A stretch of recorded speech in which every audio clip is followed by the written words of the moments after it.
dire des flux de marché, du comportement des investisseurs à travers la période estivale qui nous accompagne encore en ce moment, avant la grande rentrée à Jackson Hole pour les banquiers centraux et puis sans doute la semaine prochaine également pour la plupart des opérateurs de marché. Jean-François Bay est avec nous en visioconférence, directeur général de Cantalis. Bonjour et bienvenue Jean-François.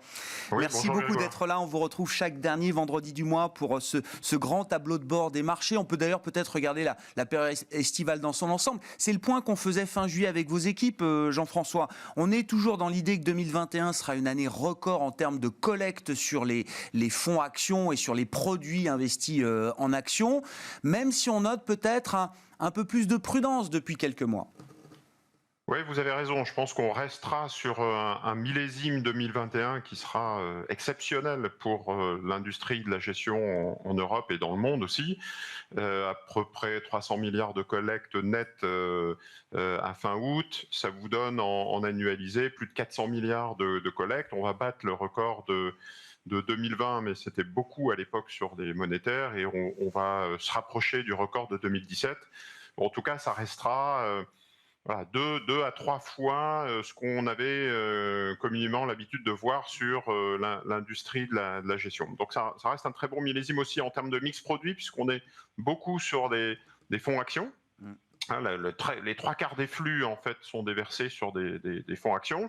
Alors vous avez raison, si on regarde de manière un petit peu plus tactique ce qui s'est passé récemment sur le mois d'août et sur l'été, juin, juillet, on est quand même beaucoup plus calme que ce qu'on a connu en 2020, fin 2020 ou 2021. Vous vous souvenez, on était de l'ordre de 30 milliards de collectes par mois, 30 à 40 milliards. Pour vous donner une idée, c'est ce qu'on a d'habitude en une année. Donc les gérants actions ont énormément collecté sur la période.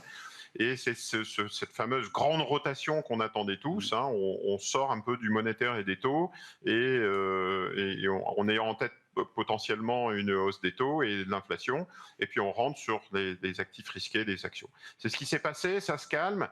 Je pense que effectivement, on a eu un été globalement calme sur les marchés et sur les flux, même si le mois d'août repart en positif. J'allais dire relativement le calme, on peut le lire dans les deux sens.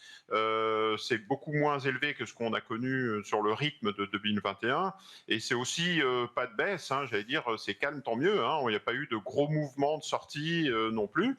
Ce qui est aussi à noter, c'est je pense qu'il y a eu un phénomène, je le disais, de scénario en cas en 2020 qui était très clair pour les gérants. Ouais. Un scénario de rebond technique début 2021, beaucoup sur des cycliques, qui était pour les gérants actifs aussi une visibilité et un choix, un pari qui était assez facile à capter. Aujourd'hui, on le voit bien sur les flux et aussi sur les marchés. On a quelque chose de plus compliqué. C'est plus compliqué pour les gérants actifs. Et donc du coup, il y a des multiples rotations qui s'expriment, et donc ça se voit dans le bilan de l'été 2021. C'est plutôt positif sur les États-Unis et l'Europe, mais c'est très négatif sur les flux sur la Chine et sur les émergents. Ce qui est un peu l'inverse de ce qu'on avait connu en 2020. C'est plus diffus sur les thématiques. On avait l'habitude d'évoquer ensemble vraiment un engouement très fort des thématiques de gestion, soit on jouait le scénario en cas, la tech, la growth, la value, les cycliques. Donc c'est plus compliqué sur cet été.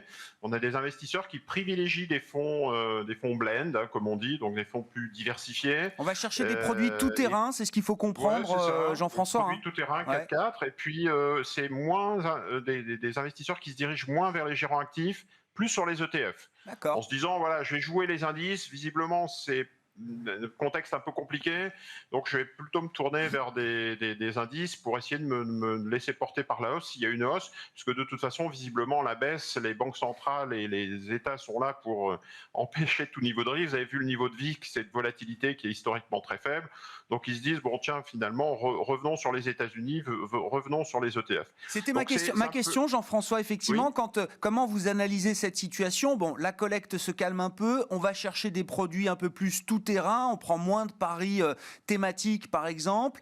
On va se réfugier aussi à travers des produits indiciels ETF dont on sait qu'on peut s'exposer très rapidement, mais sortir très rapidement également d'un marché. Est-ce que dans le marché, on se prépare à un renversement de tendance? Voilà, si les choses se calment, est-ce que la tendance favorable aux actifs risqués peut à un moment se retourner?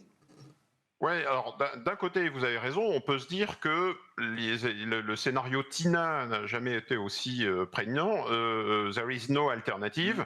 Vous avez des investisseurs où on leur explique que les taux sont très très bas, les banques centrales sont à la manœuvre et soutiennent, l'épargne est abondante. Vous avez vu les statistiques du livret A, de la collecte du livret A, où on bat encore des records. Hier, je voyais un dirigeant de la Caisse des dépôts qui s'arrache les cheveux, parce qu'en actif passif, il collecte énormément d'actifs sur le livret A. On bat les records de 2020, qui était une période, mars-avril 2020, qui était une période un peu cathartique de panique et de flight to liquidity. Et à côté de ça, il ne peut pas investir et soutenir l'épargne, le logement. Je crois que vous avez un spécialiste des marchés immobiliers.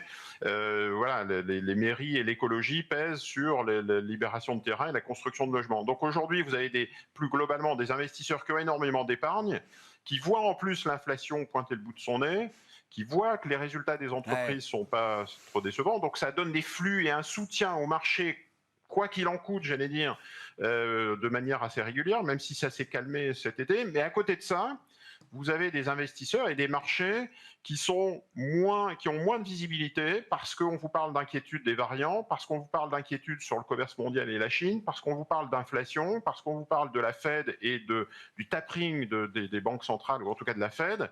Et donc ça donne un sentiment plus partagé. On y va par éviction, moins par conviction, ce qui était le cas fin 2020, début 2021. On y va plus timidement, et je pense que oui, vous avez raison, on a un peu une étape charnière. Est-ce que l'étape charnière, c'est demain ou après-demain? J'en sais rien.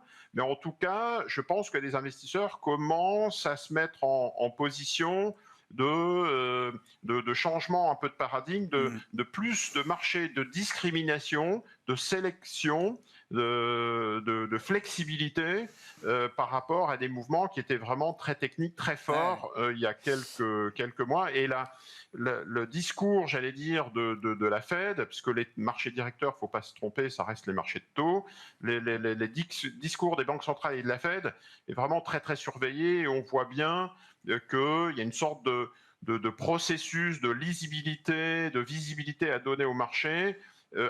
Sur un tapering, voilà, un processus qui commence, des messages qui commencent à être diffusés, qui donnent une sorte de hausse des taux directeurs mi-2022. Mais à côté de ça, du coup, donc l'histoire et le mouvement est annoncé, et en se disant attention de ne pas se précipiter et de ne pas faire des corrections trop fortes sur les marchés. Je pense notamment à l'Europe et le niveau d'endettement européen et le besoin de financement en Europe et dans le monde. Il ne faudrait pas casser la machine et casser le mouvement. Donc on est un peu effectivement sur ce plateau, sur cet effet plateau. Pas sûr que ça corrige demain ou après-demain, vu les flux qui s'investissent sur les actifs risqués, et sur le Bitcoin et sur les footballeurs parisiens. Mais effectivement, il faut se préparer. Si vous êtes investisseur moyen terme et que vous avez 12-24 mois devant vous, il faut se préparer à un changement. Vous avez évoqué d'un mot la Chine, Jean-François, quand même, sur les flux et les produits que vous screenez, que vous suivez chez Cantalis. Est-ce qu'on parle, je sais pas, d'hémorragie d'ailleurs, pourquoi pas, sur les produits investis sur la Chine et la tech chinoise en particulier? Est-ce qu'on a des mouvements de décollecte, de sorties importants à signaler? Non, il n'y a pas de grosses sorties sur les fonds Chine à ce stade. Je pense que les investisseurs ont en tête effectivement je vais dire la révision de la croissance chinoise, et de l'autre côté, c'est cette sorte d'arrêt de la spéculation et voilà, sur les valeurs tech, la mainmise sur les valeurs tech. Et donc ça a calmé les ardeurs, parce que le flux sur la Chine, le marché chinois était très, très élevé. Donc ça a plutôt tendance à calmer les flux, mais pas de trop grosses sorties aujourd'hui constatées sur les flux Chine. Et on a aussi beaucoup de collègues sur des fonds dette chinoise. Les investisseurs peut-être se disent que le gouvernement chinois pilote justement cette réduction, ralentissement de la croissance.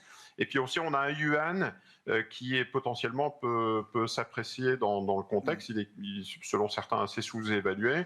Et donc voilà, nous, on n'a pas constaté d'hémorragie à ce stade sur les actions chinoises. Merci beaucoup Jean-François. Jean-François Bay avec nous chaque dernier vendredi du mois dans Smart Bourse, le grand tableau de bord des marchés. Et on retrouvera à vos côtés Bertrand Lamiel dès le mois prochain, directeur général de Ports en Part Gestion.